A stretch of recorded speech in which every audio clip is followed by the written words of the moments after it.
អីយ៉ាជួបលៀបធំហើយខ្ញុំគឺអស់20លានរៀលពុកវាកូនយើងក្តៅខ្លួនណាស់អីយ៉ាឈប់សិនមើលលបង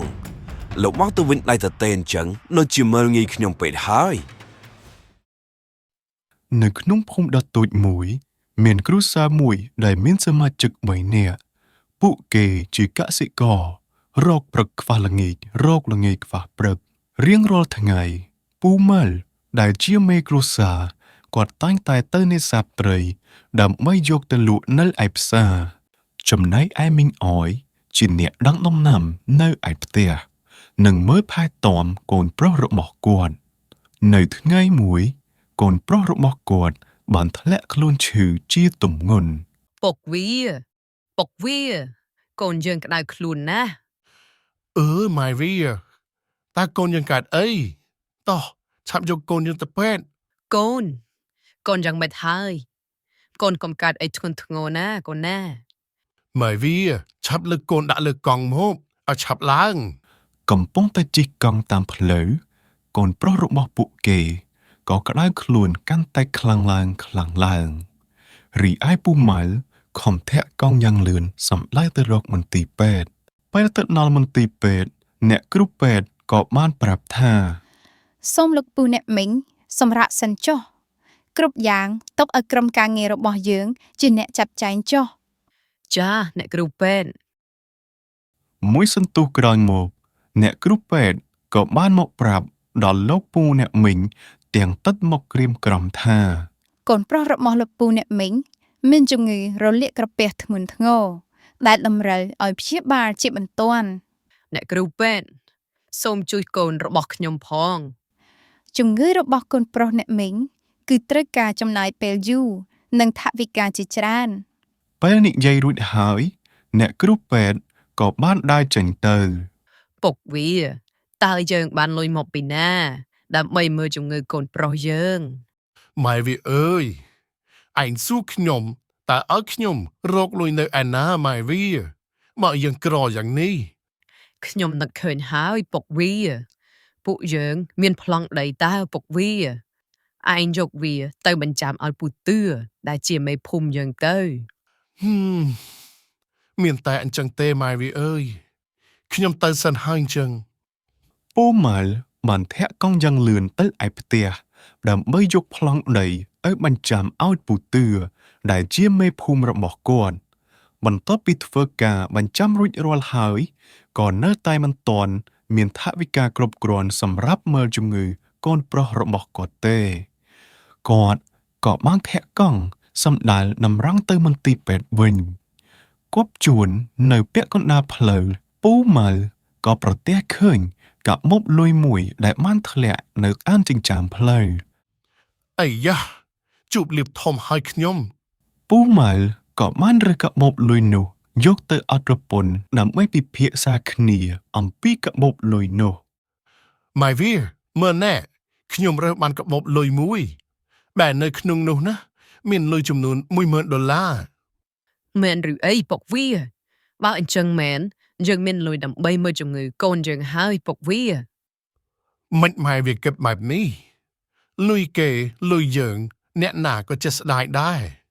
យើងគួរតែស្វែងរកម្ចាស់កាបូបនេះហើយយកវាទៅឲ្យគេវិញទៅក៏ប៉ុន្តែអាឡ័យនៅតែស្គាល់អីឯងគិតមើលពួកយើងត្រូវការលុយនេះមែនប៉ុន្តែម្ចាស់កាបូបលុយនេះគេប្រកាសជាត្រូវការលុយនេះខ្លាំងមួយគ្នាដែរណាម៉ែវីចាបើអញ្ចឹងឯងឆាប់យកទៅឲ្យម្ចាស់គេវិញទៅ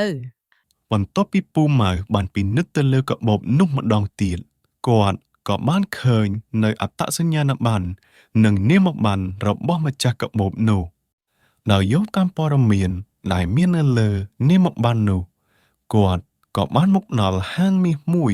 ហើយក៏បាននិយាយក្នុងចិត្តថាមើលទៅប្រហែលជាកន្លែងនេះហើយសាកចូលទៅសួរគេមើលសិនក្រែងលោគេស្គាល់ជំរាបសួរក្មួយតើក្មួយស្គាល់ម្នាក់ឈ្មោះឡុងមេនលីដែរឬទេបាទពូក៏ជាតកែខ្ញុំតើពូមានការអ្វីមែនទេអូគឺថាព ពូមានការចង់ជួបគាត់បន្តិច បាទពូអញ្ចឹងខាងក្នុង ជំរាបសួរលបង តើលបងឈ្មោះឡុងមេនលីមែនទេ បាទលបងតើលបងមករកខ្ញុំមានការអ្វីមែនទេ បាទខ្ញុំឈ្មោះម៉ាល់គឺថាណែកាលពីព្រឹកមិញខ្ញុំបានរើសកាបូបលុយរបស់លបងហើយក៏ចង់យកវាមកជូនលបងវិញនឹងណា អូពិតមែនឬខ្ញុំខំដើររកកាបូបនឹងពី3ថ្ងៃហើយតែរកមិនឃើញសោះខ្ញុំពិតជាអរគុណដល់លបងណាស់ បាទលបងមិនអីទេអញ្ចឹងខ្ញុំលាលបងទៅវិញហើយប្រញាប់ទៅមើលកូនឈឺនៅឯមន្ទីរពេទ្យ អីយ៉ាឈប់សិនមើលលបងលោកមកទៅវិញដៃតទេអញ្ចឹងនៅជាមើលងាយខ្ញុំពេកហើយនេះជាសគុណខ្ញុំជូនទៅលបងសូមលបងទទួលយកចុះ លបងខ្ញុំមិនហ៊ានទទួលយកវាទេថវិកានេះវាពិតជាច្រើនពេកហើយ ទៅកិច្ចទូចទៅលបងយកទៅ អត់ទេលបងខ្ញុំមិនហ៊ានទទួលទេលបង ពេលនិយាយរួចហើយពូម៉ាល់ក៏បានត្រឡប់ទៅឯមន្ទីរពេទ្យវិញដោយមិនព្រមទទួលយកសគុណពីពូលីឡើយពូម៉ាល់ក៏បានរៀបរាប់ប្រាប់រឿងគ្រប់យ៉ាងទៅដល់ប្រពន្ធរបស់គាត់ការកំពុងតែជជែកគ្នាអ្នកគ្រូពេទ្យក៏បានមកដល់ ក្នុងរយៈពេល 2-3 ថ្ងៃទៀតកូនរបស់លោកពូនឹងបានធូរស្បើយហើយសូមលោកពូអ្នកមីងកុំព្រួយបារម្ភអី ចាអ្នកគ្រូពេទ្យចុះសម្រាប់ថ្លៃសេវាវិញអស់ប៉ុន្មានដែរអ្នកគ្រូពេទ្យ ចាគឺអស់20លានរៀល ណាស់ហើយពុកវាយើងក្រយ៉ាងនេះតើយើងទៅរកលុយមកពីណា ខ្ញុំក៏មិនដឹងដែរម៉ែវាតែពួកយើងអាចសុំពេទ្យបង់ថវិកាខ្លះសិនទៅម៉ែវាចាំពេលណាយើងរកបានទៀតយើងបង់រំលោះគេទៀតបើសុំពេទ្យមិនបានទេយើងមានតែលក់ផ្ទះរបស់យើងទេម៉ែវា បន្ទាប់ពីជជែកគ្នារួចហើយពួកគាត់ទាំងពីរនាក់ក៏បានលងលក់មកទៅរីឯពូលីដែលជាថៅកែហាងមាសដ៏ធំនោះក៏បានខលមកខាងមន្ទីរពេទ្យហើយក៏បានសួរនាំអំពីជំងឺកូនប្រុសរបស់ពូម៉ាល់ពូលីក៏បានបង់ថ្លៃសេវាជំនួសឲ្យគ្រួសារដ៏កំសត់មួយនេះរួចរាល់នៅវេលានោះទៅ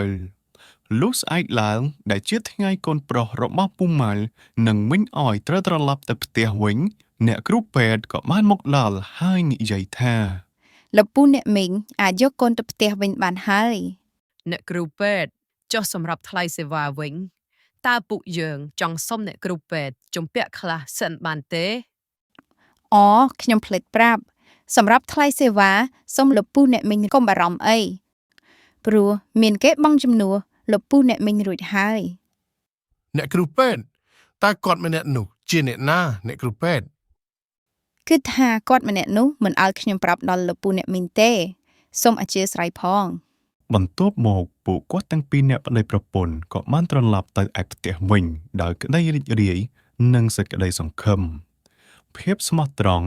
គឺជាសេចក្តីថ្លៃថ្នូររបស់មនុស្សចោះមានភាពស្មោះត្រង់នៅក្នុងខ្លួនទោះបីយើងស្ថិតនៅក្នុងចំណុចណាក៏ដោយព្រះយេស៊ូវក៏បានបង្រៀនយើងផងដែរថាអ្នកណាដែលមានចិត្តស្មោះត្រង់ក្នុងការធ្វើល្អនោះទ្រង់នឹងប្រទានពរមកវិញលើសនៅអ្វីដែលបានរំពឹងទុកនៅក្នុងព្រះគម្ពីរកាឡាទីចំពុក6ខ9បានសម្ដែងថាកុំឲ្យយើងណាយចិត្តនឹងធ្វើការល្អឡើយត្បិតបើមិនរសាយចិត្តទេនោះដល់កំណត់យើងនឹងច្រូតបានហើយ